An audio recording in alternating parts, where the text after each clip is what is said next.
Good evening. If you're visiting with us, we started a kind of a mini-series last Sunday morning called the C Team. If you've seen the title for the lesson tonight, the C Team Moses, that's not like a bad dad joke about crossing the Red Sea. It's just he's a part of the team. That's all that meant. So if you have your Bible, turn to Exodus chapter 3 tonight because we're going to be in Exodus 3 and 4 for our time together.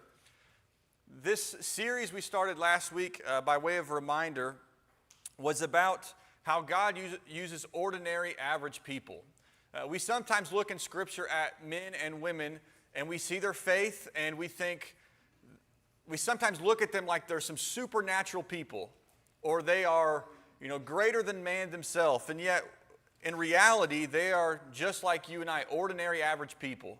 That's why we call them the C Team, just like your report card in school. Average. People who, just average kind of people. Those are the ones God uses. And we talked about last Sunday how God uses the weak and what is low in the world to shame the strong and the wise. And today, as we looked at the apostles last week, we're going to look at one individual of Moses. As we look at Moses, you might think of the high points of his life, the mountaintop experiences.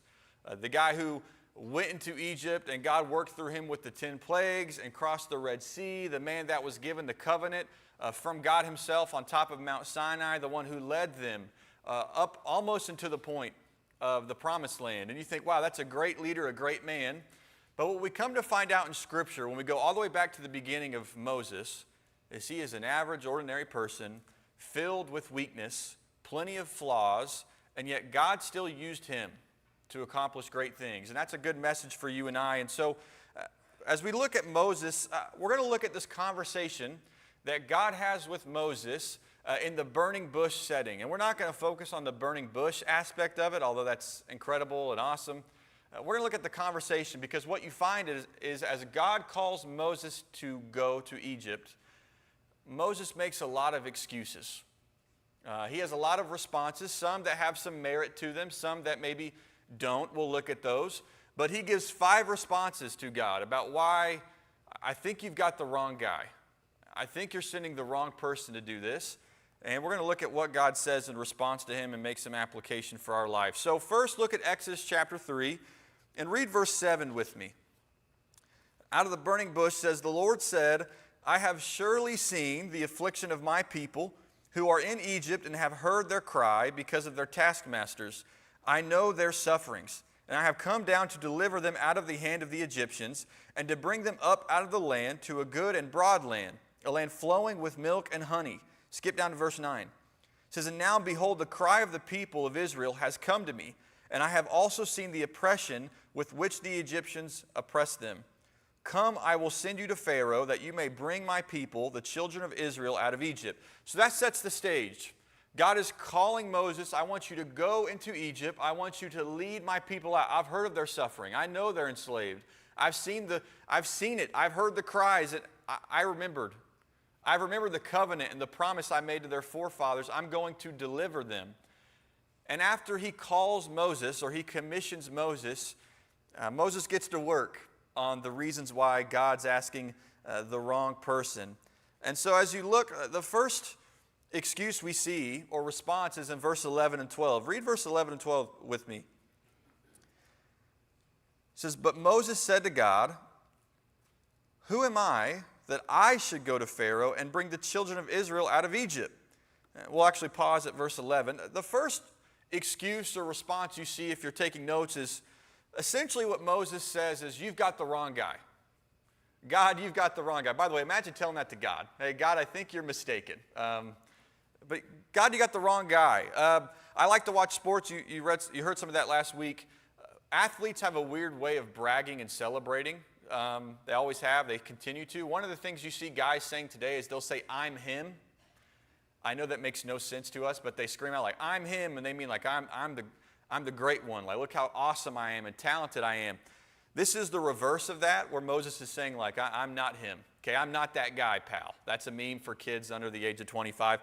They'll get that. You might not. But he says, I'm not that guy. You've got the wrong guy. And there's plenty of reasons when it comes to Moses that he would maybe think that. If you understand Moses' story, you would know he's murdered a man. He's a murderer before this. He was born in Egypt when there was a new Pharaoh who did not have favor with Joseph or a relationship with the Israelites. In fact, he thought they were a threat, that they could easily overtake them with someone else's help. And so that Pharaoh decides he's going to kill the firstborn of the Hebrew men. And Moses' mother gives him up for adoption in a very unique way, putting him in this reed basket along the Nile River. And the mother who would then pick up Moses and take care of him was none other than Pharaoh's daughter. And so Pharaoh's daughter raises up Pharaoh for 40 years of his life, essentially in Pharaoh's household. And it says after 40 years, Pharaoh goes out. He sees his brothers, his Israelite brothers, being oppressed. He gets angry at this instance. He watches a taskmaster or an owner just oppress one of his brothers. And so he kills the man. And people know about it. And he fears, and so he flees. And so one reason Moses would say, I'm the wrong guy for this is, one, I'm a murderer. I'm a sinful man. I've done some terrible things. I think you have the wrong guy. Another excuse might be, well, I've already failed at being a deliverer. You want me to go into Egypt and help deliver a people. I've already tried to deliver my brothers in a way from oppression, and I failed at that. Another excuse would be, well, I am Hebrew, but I'm also an Egyptian. I don't know if I'm the best candidate. Another excuse would be, I'm 80 years old. God called Moses when he was 80. You can divide Moses' life up into 40-year periods. You have the first 40 years in Egypt. You have 40 years after he flees. And then the last 40 years of his life are going back into Egypt and then leading Israel out of Egypt into close to the Promised Land.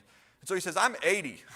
I'm a little old to be a deliverer. I don't know maybe if that's what he would think, but it's possible that God, I'm not the young guy maybe you're looking for to conquer somebody. He might even think, I'm not special. When he talks to Moses here, when he encounters Moses, Moses had been taking care of sheep as a shepherd. They weren't his own sheep. They were his father-in-law's. Moses might be like, hey, I don't have a lot to my name. I don't even have my own sheep. Like these are my wife's father's sheep. I don't even have that. There's nothing special about me. And I think what he's essentially telling God here by saying, I think you've got the wrong guy. I think he's saying, hey, I'm not good enough for this calling. Have you ever felt that way? Have you ever felt wholly inadequate for a task that has seemed to be placed before you? Nobody knows our weakness like ourselves. Isn't that true? Like, you know your spouse and your kids' weakness to a degree. You know some other people's struggles and their weakness. But in reality, the person that you know their weakness best is yourself. Because you deal with it every day. And Moses is saying, I know all my weaknesses, Lord. And I'm not good enough or strong enough to fulfill this purpose you have for me. We might say it like, I'm weak and not good enough to raise these kids the way you want me to. I don't know if I'm good enough to minister. I don't know if I'm good enough to talk to my friends about Jesus. I don't know if I'm the qualified person to serve in this way.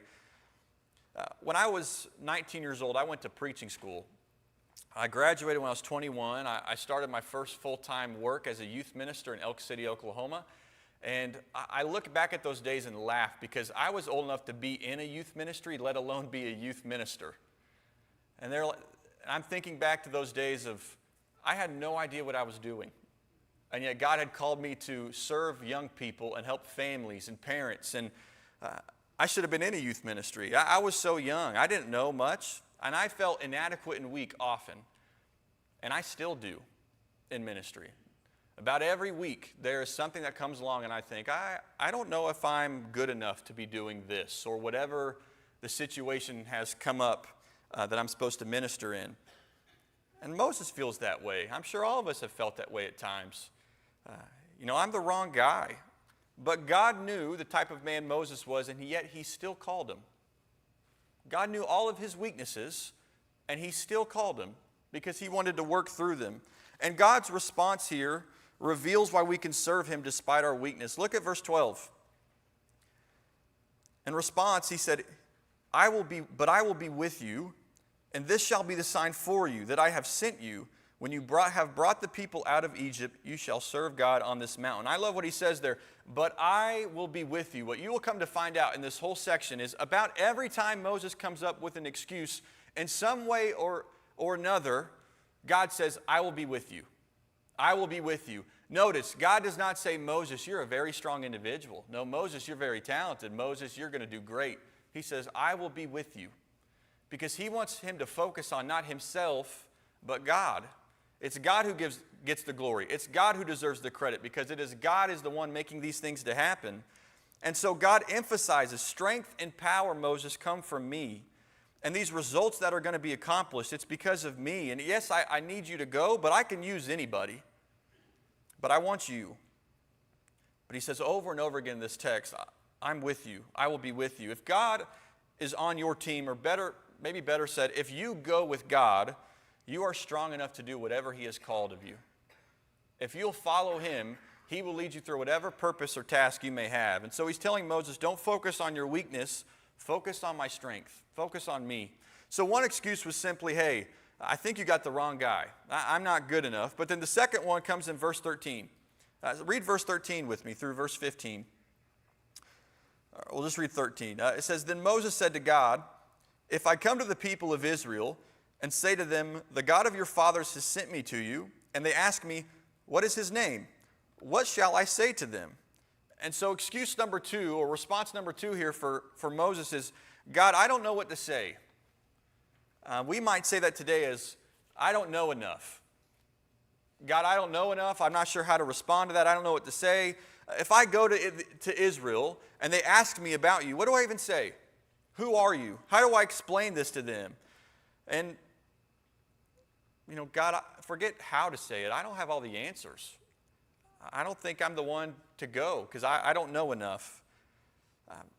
There's been plenty of times in my ministry, I know, where I have felt wholly inadequate to answer certain questions or to deal in certain situations. And I'm like, I don't know enough for this. There's that woman who's lost her husband and needs comfort. And it's like, what do you say? There's probably nothing to say. And maybe it's better off not trying to answer that. There's an addict who's tried over and over again to get clean and they're struggling to make changes. What do you say? There's the married couple who's fighting and on the brink of divorce. What do you say? We were talking about that earlier, right? To the parent who's having a hard time with their child, what do you say? And I get some of these are funny too because unmarried and don't have kids. It's like, what do you say? It's not our job to give them something from ourselves. It's our job to give them the answers God shares with us. God gives us something to say. And here God responds by answering this concern and giving him words to speak. We can tell them what God says. Look at verse 14 and 15. God said to Moses, I am who I am. And he said, say this to the people of Israel, I am has sent me to you. And then he goes on for the rest of the chapter to give more instruction to Moses on what to say. Moses is told to say, I am who I am. Marty referenced that this morning as the tetragrammaton, which is a fancy word. Essentially, this is the first time that God ever calls himself this. There's names for God. This is the first time, and it means I am who I am. He describes himself here as being the eternal, always being, always powerful God. And he says, you tell them I am has sent me. And I just want you to understand, once again, Moses doubts, but once again, God assures him in a similar way, I am has sent you to them. I'm with you. I'm sent you. Now, God doesn't speak to you and I in the same way he spoke to Moses, and we understand that, but he has spoken to us. He has given us words to share. And listen, we need to dig into it. We need to understand it since we're responsible with sharing it to people. But God has not asked us to share something and then let us go without the words to give. We have something to share with people. He's provided for our concerns. And so if we ever feel like God can't use us because we don't know enough or we don't know what to say, God's answered that for you and I. Now we have to put some effort into that. But at the same time, you will never be able to perfectly word the answers from Jesus. You'll never be able to say it better than Jesus did. You'll never be able to say it better than God did. Sometimes you wonder if you said it in the right way or if you gave the right answer, but yet God has given to us the material that we need to share with people when we serve and lead. And so when he says, hey, I don't know enough, or I don't know how to say it, or I don't know what to say, God says, I have a remedy for that too. Just flip to chapter 4, or just look over at chapter 4, and see excuse number 3 in verse 1. In verse 1 of chapter 4, it says, Then Moses answered, But behold, they will not believe me or listen to my voice, for they will say, the Lord did not appear to you. And so response or excuse number 3, which, by the way, I love this. It's like you ever do this with your kids? You ask them to do something, and they're like, but what about, and this is Moses right now to God. Just there's another excuse every time. And the third one is, hey, nobody will believe me. You want me to walk into this group of people and claim that you spoke to me and I saw a burning bush? God, that sounds a little crazy, even for people who had plenty of history with prophets or who have seen God speak to people. How am I going to confirm this? And God hears that, and God answers. Look at verse 2. The Lord said to him, what is that in your hand? He said, a staff. And he said, throw it on the ground. So he threw it on the ground, and it became a serpent, and Moses ran from it. Now, he's scared of snakes too. That's biblical if you're scared of snakes. But the Lord said to Moses, put out your hand and catch it by the tail. So he put out his hand and caught it, and it became a staff in his hand, that they may believe that the Lord, the God of their fathers, the God of Abraham, the God of Isaac, and the God of Jacob has appeared to you. And again the Lord said to him, put your hand inside your cloak. And he put his hand inside his cloak, and when he took it out, behold, his hand was leprous, like snow. And then God said, put your hand back inside your cloak. So he put his hand back inside his cloak, and when he took it out, behold, it was restored like the rest of his flesh. If they will not believe you, God said, or listen to the first sign, they may believe the latter sign. If they will not believe even these 2 signs or listen to your voice, you shall take some water from the Nile, pour it on the dry ground, and the water you shall take from the Nile will become blood on the dry ground. God here answers his concern. And he gives him 3 miracles to prove that he was sent from God. The staff, the leprous cloak, the pouring of water into turning it into blood. And I think there's a parallel here for you and I. We think nobody would believe us for what we would share with them. Why would they believe me, of all people? Why would they believe me what I tell them about God or Jesus? Why would they listen to me? Please understand this. Your goal is not to get people to believe you. That is not your goal. Your goal is for them to believe God. And you do that by pointing them to what God says, not by trying to answer it on your own. Our job is to point them back to the words of Jesus. How they respond to us, that's really incorrect. If they accept or deny what we say or reject it, they're really rejecting or accepting God, not us. Our job is to point them back to the words of God. We should allow his words to work in their life. It's not about our power. It's about the power of this message. This message of the cross is so powerful that it can change the lives of people through its words. You and I didn't have to be at the cross. We didn't have to be at the empty tomb. We didn't have to sit across a table from Jesus to see his miracles to come to believe.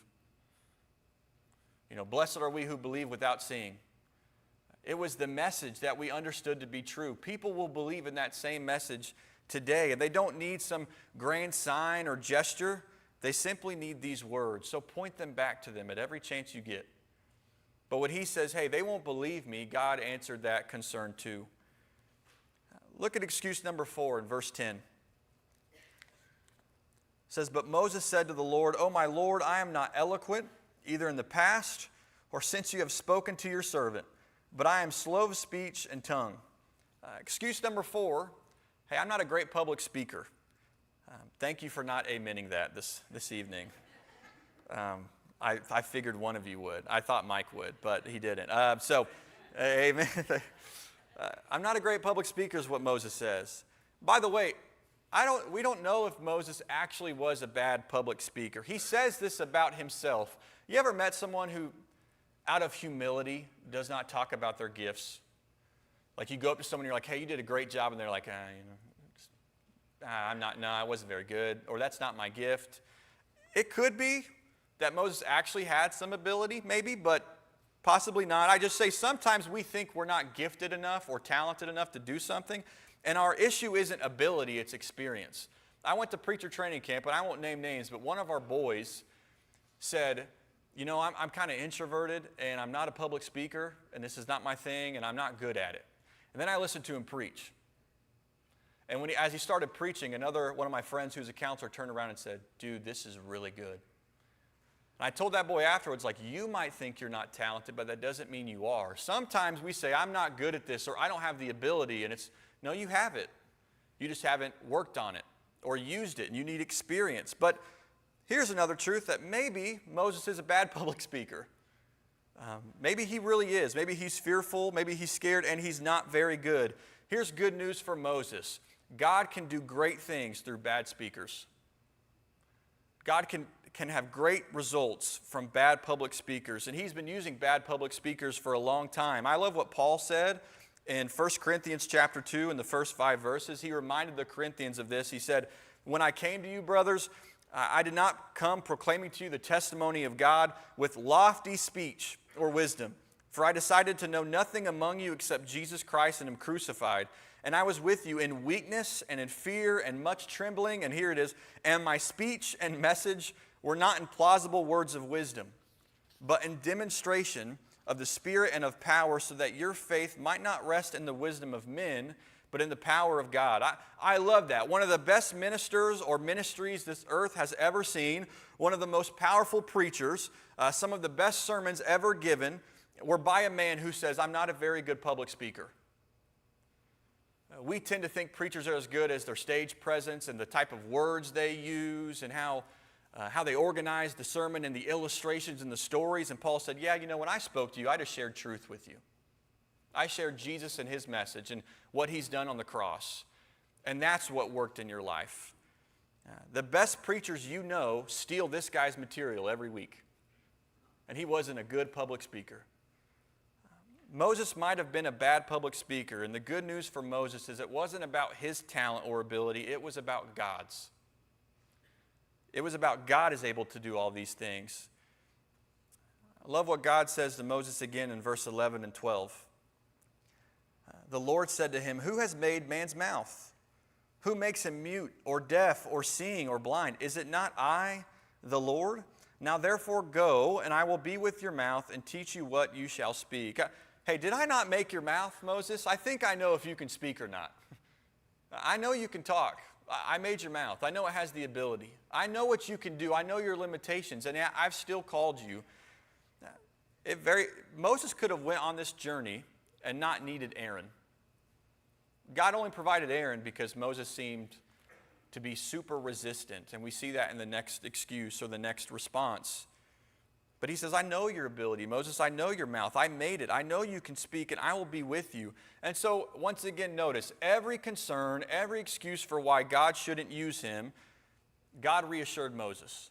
Every time God had an answer, He said, "Moses, I can work in, I can work through, and I can work despite your weakness." And then you get to the last response of Moses, and this is the most interesting one. Look at verse 13. God's answered every concern, and Moses says, "Oh, my Lord, please send somebody else. Please send somebody else." Moses is just unwilling. I don't know if it's fear. I don't know if it's the weakness. I don't know if it's the public speaking. But whatever it was, he said, "God, please pick anybody else, not me." And God wasn't very happy about that. If you look at verse 14 with me. "Then the anger of the Lord was kindled." The anger of the Lord was kindled against Moses, and he said, "Is there not Aaron your brother, the Levite? I know that he can speak well. Behold, he is coming out to meet you, and when he sees you, he will be glad in his heart. You shall speak to him and put the words in his mouth, and I will be with your mouth and with his mouth, and will teach you both what to do.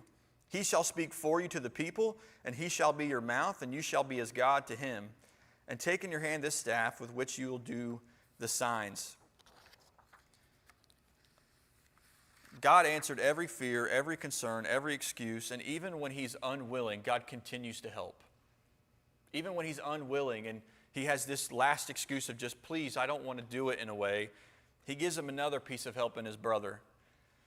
There's a lot of reasons we might give to not answer the call of ministry. When I say the call of ministry, I don't mean this per se. All of us are ministers, whether you believe that or not. You all have a service to provide, a task to fulfill, a purpose to be working for the Lord in your life.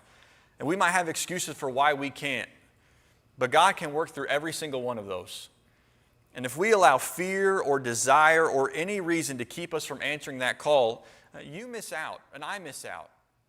on blessings for a lifetime. Once again, think about all of the things Moses would have missed if he didn't go. The 10 plagues. Don't you want to see that many frogs? No, some of you said no. The Red Sea. He would never have witnessed that. The 10 Commandments. Hearing God's voice. Having those conversations in a tent. God could have done it with anybody, and yet he said, I'm going to pick that weak guy Moses, maybe the older, the guy who murdered a man, the person with nothing to his name, that weak individual who's afraid to speak in public, who doesn't know enough, who doesn't know how to speak, all of that. I want to pick that guy. We miss out if we're unwilling to move for God. And if we're unwilling, God is unhappy.